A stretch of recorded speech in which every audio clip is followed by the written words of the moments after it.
My name is Harold Dunlap, and I am Jeremy Rubin's grandfather. I'm going to record here a few recollections of mine of the Thomas A. Edison family in West Orange, New Jersey. These recollections, rather limited in scope, spring from two sources. First, as a boy, my family lived very close to the Thomas A. Edison Complex in West Orange.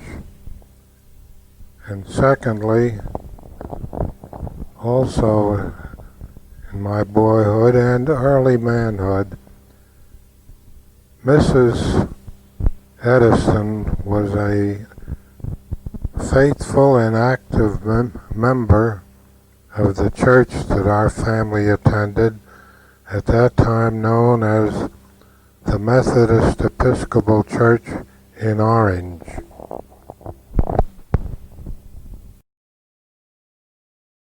I remember Mrs. Edison as a gracious lady who rarely missed Sunday attendance at church. Mr. Edison, on the other hand, rarely came to church, and then only on the occasion of something special. The Edison family were, of course, prominent residents of West Orange. They lived in Llewellyn Park, and their mansion was known as Glenmont. The park has always had a gatehouse, but we boys seemed to walk into and through the park at will. I don't recall ever being run out by the gatekeeper or anyone else. Things are, of course, much different today.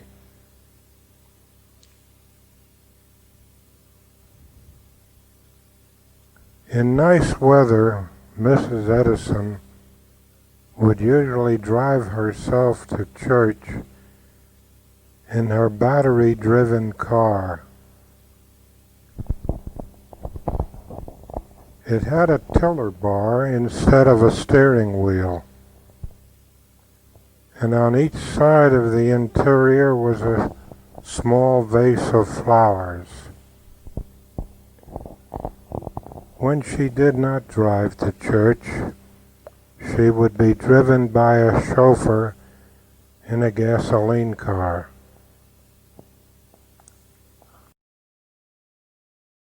I also recall that on Easter, she would always send flowers to the church from her greenhouse, and later on, when Mother's Day gained recognition, each person attending church would receive a carnation, again from her greenhouse, white or pink as appropriate.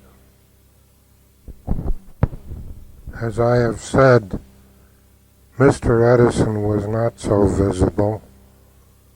Once in a while, if I happened to be on Main Street, then known as Valley Road, near the entrance to Llewellyn Park, I might see him being driven to his laboratory, presumably laboratory. I'm not sure where he was going. I don't recall ever seeing him drive by himself, although I'm sure he must have occasionally.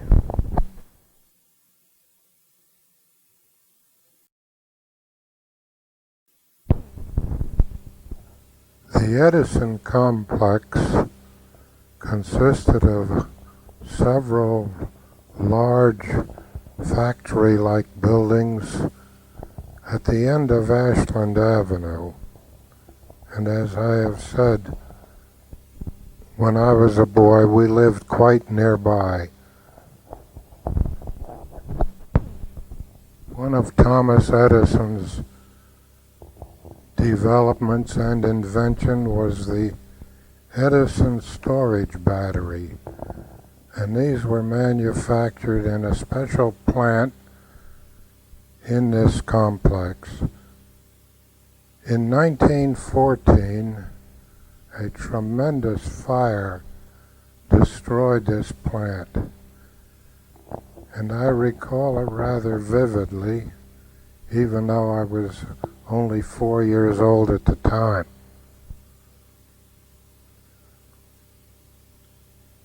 As I said, it was a tremendous conflagration. Went on for a couple days and was probably beyond the capability of the firefighting equipment of the time. I recall standing on the stair landing of our home, looking out the window into the darkness and seeing what appeared to be big chunks of burning material floating over our roof, and of course the roofs of our neighbors.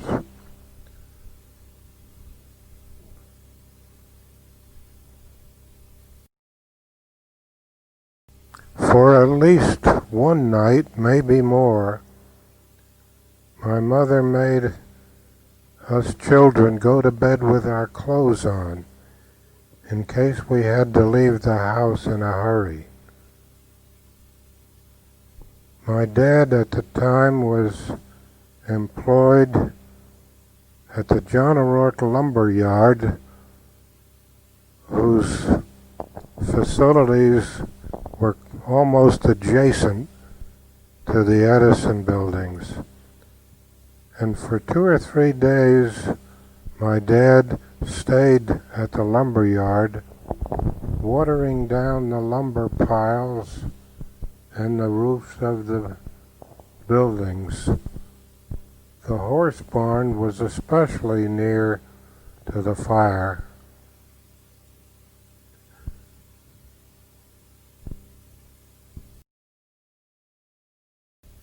Mr. Terry Walker, one of the drivers at the yard, lived with his family on the second floor of the horse barn. And he worked diligently and successfully, I might add, with my dad to protect the barn.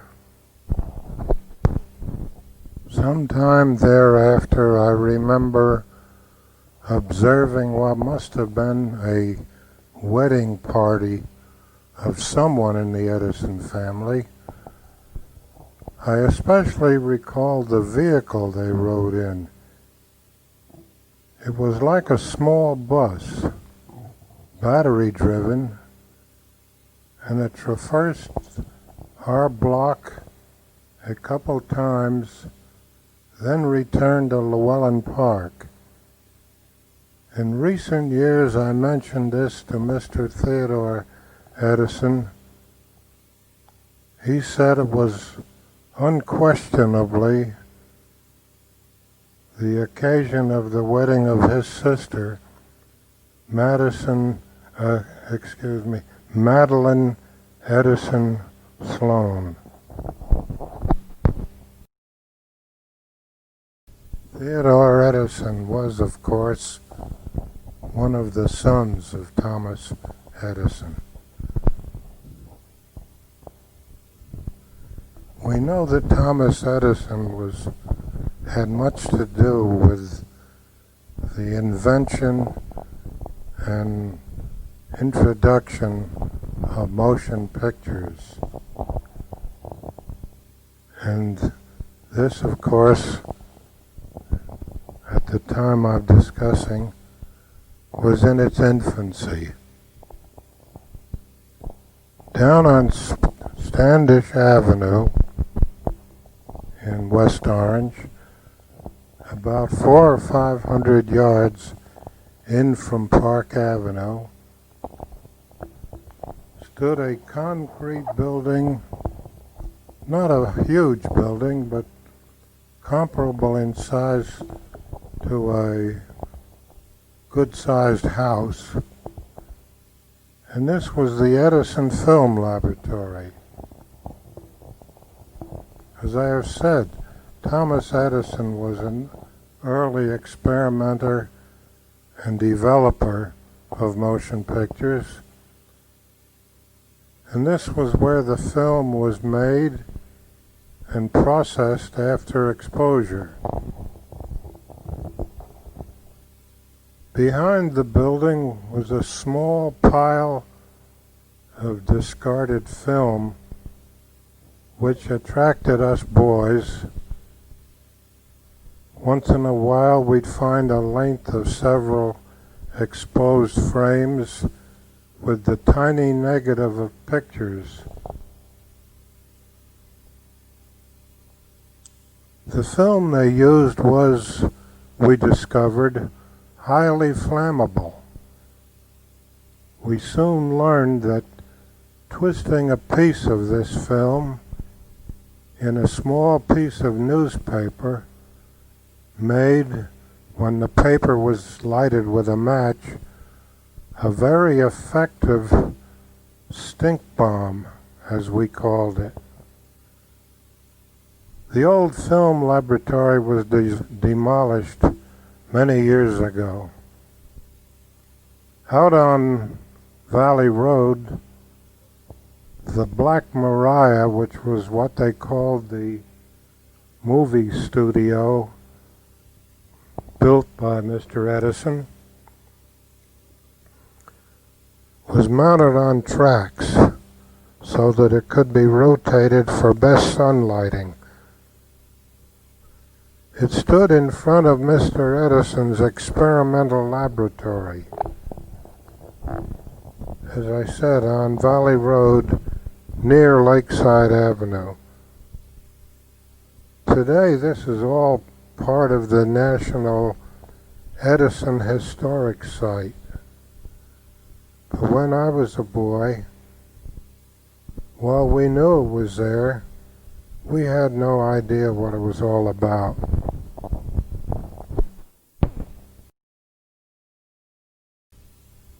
We know that Mr. Edison invented the phonograph. His early versions employed records in cylindrical form. And in the Edison Complex was a factory for the making or building of phonographs for home use. My sister Hazel, who was several years older than I, worked for one summer in this factory, the Phonograph Factory, testing the records before they were released for sale to the public. The testing in those days involved listening to them, every record from one end to the other before they were put on the market.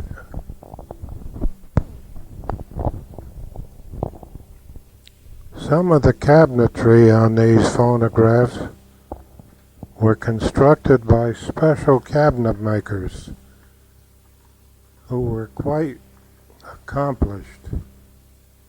During the 1930s, when the Great Depression was upon us, the business failed, so there was no more need for these cabinet makers. And rather than to discharged them, Edisons took up the manufacture of a line of juvenile furniture, kept these cabinet makers busy. This juvenile furniture was beautifully made of birch wood, and I think if Jeremy will look around his house, he'll find that there's still some there that we bought for his mother when she was a child. I especially recall Mrs. Edison's attendance at our church's annual bazaar. She would come in with her chauffeur and visit every booth, selecting what she thought she wanted for purchase, giving them to the chauffeur to carry, of course.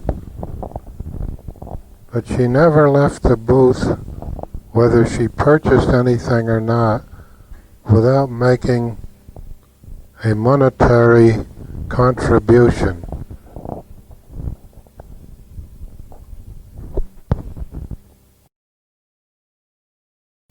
Once in a while, Mrs. Edison would invite some group from the church up to her home in Llewellyn Park, as I've said, Glenmont, for a meeting of some kind. And as I grew older and became active in church activities, I was privileged on a number of occasions to attend one of these sessions. It was interesting to see the inside of this mansion and the way they lived. But we never saw Mr. Edison at any of these meetings. In the late 1920s, when I was in high school, for several years I was on the staff of the school paper, then known as the Orange Leaf.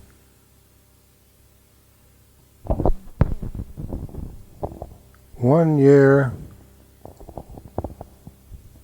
for a special school paper item, several of us staff members went up to the Edison plant and interviewed Thomas Edison. He was very gracious, answered our questions, although it was very obvious that he was hard of hearing.